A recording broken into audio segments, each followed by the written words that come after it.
What's going on, everybody? It is Tuesday, still another week into free agency, and the Chiefs have started to kind of fill out the back end of their roster. Today, we're going to talk a little bit about those signings, what we can expect from them going forward, and we kind of touched on it yesterday with the plan, but what does this look like going forward? This is Dan Harms here to talk to you guys about the latest stuff that's going on today. I know there could be something else that happens between now and the time that this video is released. And let's just go ahead and say, for the sake of argument, that nothing happens, okay? These two guys are going to be camp tryout type of bodies. Corey Coleman, wide receiver who was drafted by the Browns, ended his last season in the NFL 2 years ago playing for the Giants. Had one catch or 7 catches, something like that, in his last season. Yeah, he had 5 receptions for 71 yards in his last season with the Giants. But definitely a guy who, if he catches on with the Kansas City Chiefs, he's going to be a return prospect, like a kick return, punt return type of guy, and be that sixth guy on the receiver core that has that ability. He's definitely more of a returner in most of his time in the NFL, but he was suspended for 6 games in 2021 for violating the NFL's policy on performance-enhancing substances. And in 2019, he suffered an ACL. There are some things in his past that can possibly contribute to him not working out in the NFL, but he took a year off and decided to get his mind right and figure out what he wanted to do. Decided he was going to come back to the NFL, and as we've seen with the Chiefs, they do like to give some of these guys the ability to come back. But just a little bit of his numbers here. He's about 5'11". When he at the combine, he was about 5'11", 185. So I would imagine that those numbers are going to be, or at least the weight, maybe a little bit more. Maybe he's a bit bigger. But he ran a 4.37 in the 40, and that's what I mean. Like, he's going to be a return guy, and he finished 9th in the NFL in kick return yards in 2018 with 598, just about 600 yards on 23 returns. So we're looking at a guy who is going to be possibly battling for the back end spot if he decides that he wants to really play and give it his all. And the Chiefs have analyzed the situation, are going to give him an opportunity to come back. 27-year-old player.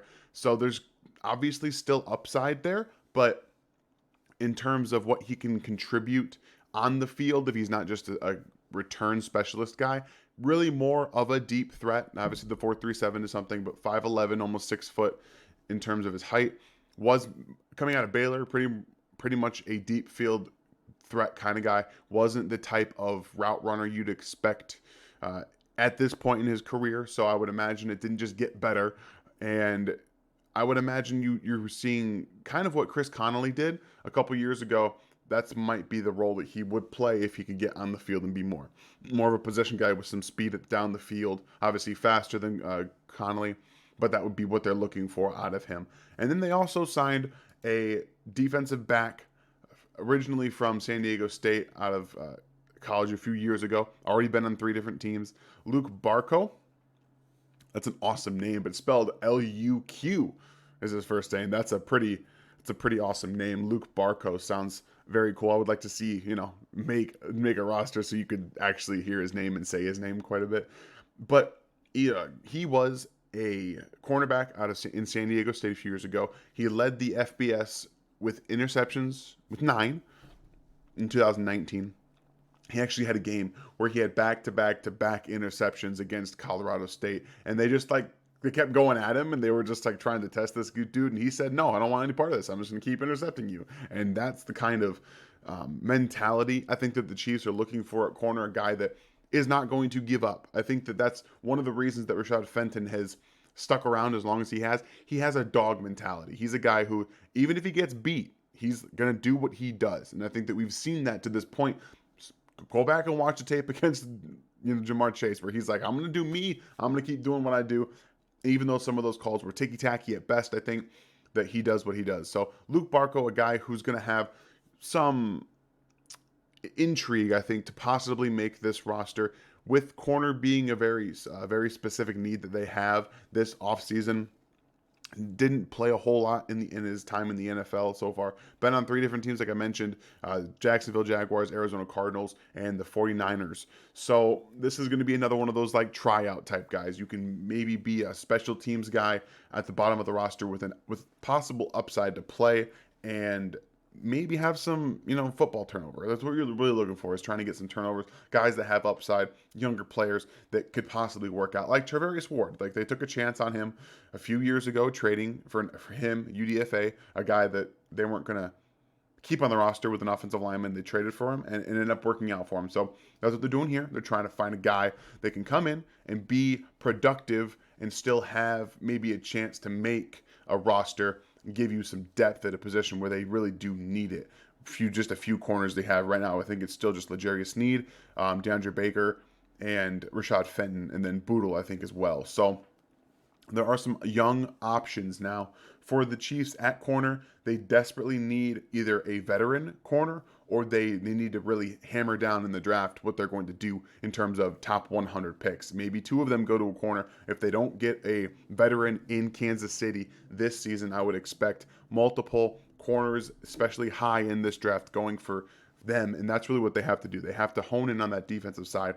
As good as their offense is going to be, as we've seen, the defense has work to do. Edge, corner, still a little bit at safety, maybe a little bit at linebacker, defensive tackle. Pretty much everywhere on the defense can be addressed in one way or the other in the draft. And I'm assuming they're not done in free agency. Well, hopefully, by the time this comes out, I'm not behind it. And if it is, I'll probably get you another video for it. So if you're watching this and I've already got another video up, that's because that's what happens. But it's a dynamic that the Chiefs like to do. We've seen them take chances on players before. I think Corey Coleman is going to be a return guy. Like, that's probably what he is in the NFL if he comes back. There's some upside, like I mentioned, but this is a workout to really kind of see where he's at, give him that opportunity to showcase himself, and possibly for other teams if that ends up being the case. But at the end of the day, these two are really just roster filling moves, which brings me to what are we seeing happening in Kansas City? There's just been one real altering move that the Chiefs have made, and that's signing Justin Reid, a 25-year-old safety. If you guys missed it, I did a film review on him last week. When they signed him, it was the next day, so I think Tuesday of last week is when it up. If you scroll down through the videos, that'll be there.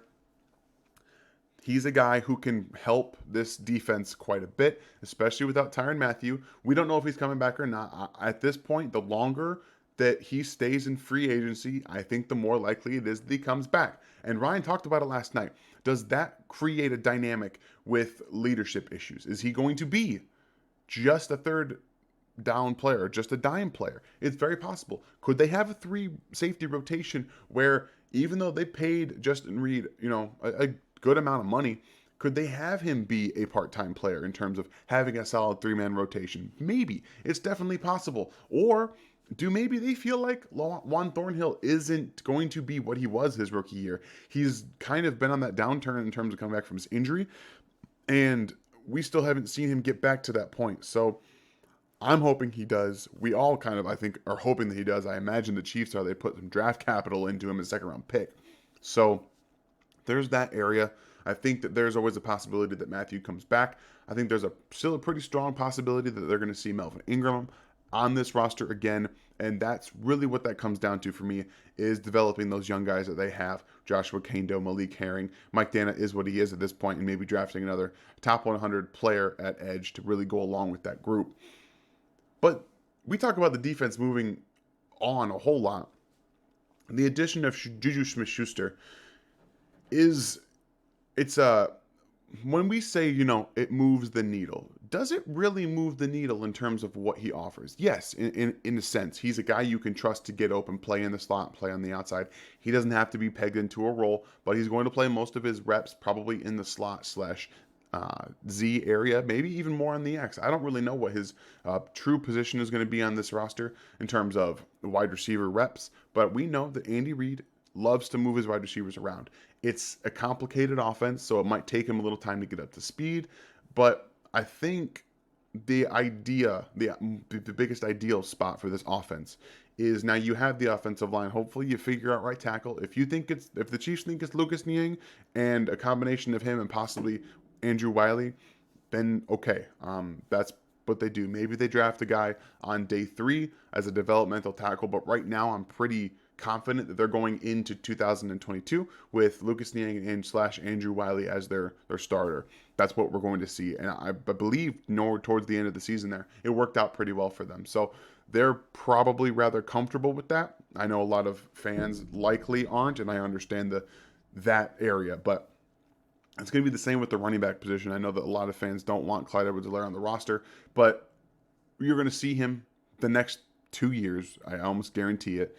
And there's probably not going to be a Jerick McKinnon reunion. So what this comes down to for me is this offense finding a way to get the most out of their run game. And that's going to be utilizing the offensive line to really push these guys out of there. They're going to get so many favorable run fits as we've seen over the past couple of games this season. Towards the end of the year, they had so many favorable run looks and they just didn't execute properly and they didn't execute well. They didn't keep running the ball when they had those opportunities. So Andy Reid and Steve Spagnuolo have opportunities now to learn from their mistakes in terms of Andy Reid saying, okay, I need to run the ball just a little bit more to keep these defenses honest.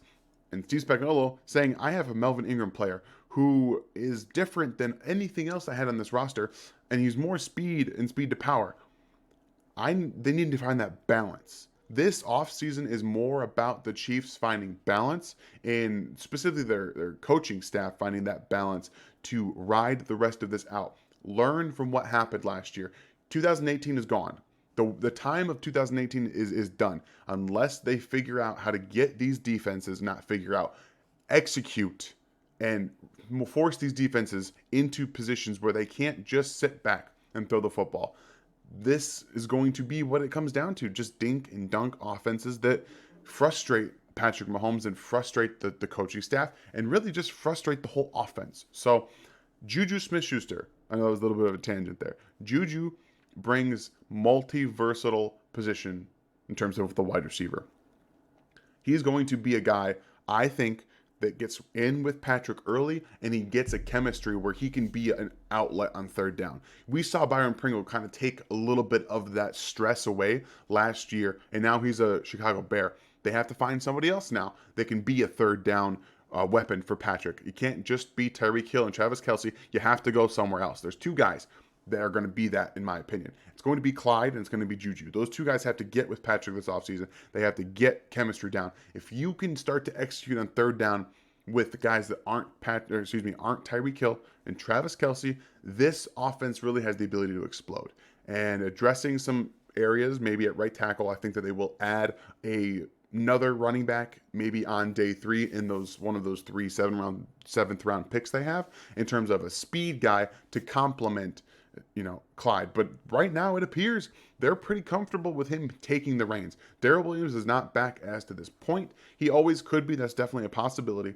But right now it looks like they are 100% all in on Clyde being the guy. Time can change anything. And with the landscape of the NFL always changing, we'll really see how that comes to fruition. So a couple more roster moves the last week.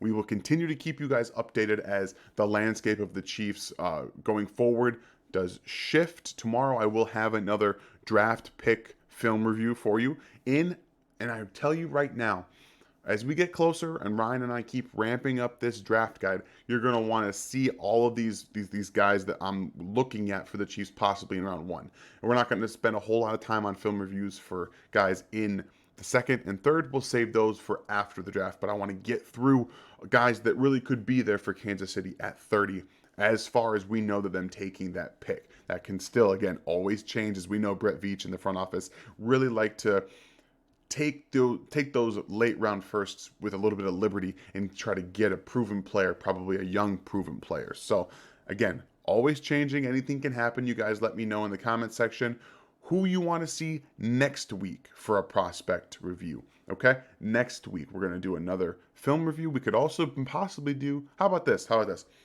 Next week for Wednesday, in the comments, let me know if you wanted me to do a mock draft or if you want me to do a film review. Just boom, We'll just go that way about it. You guys let me know in the comments about that. Make sure to hit the like, the bell, and the sub on the channel so you get everything that we always do at RGR every single day into your inbox. And make sure you guys have an absolutely fantastic Tuesday. Actually, probably Wednesday, yeah, because this is going to be the end of the day. Thanks for watching this video from the team at RGR Football. Click these videos to see more and subscribe to RGR Football.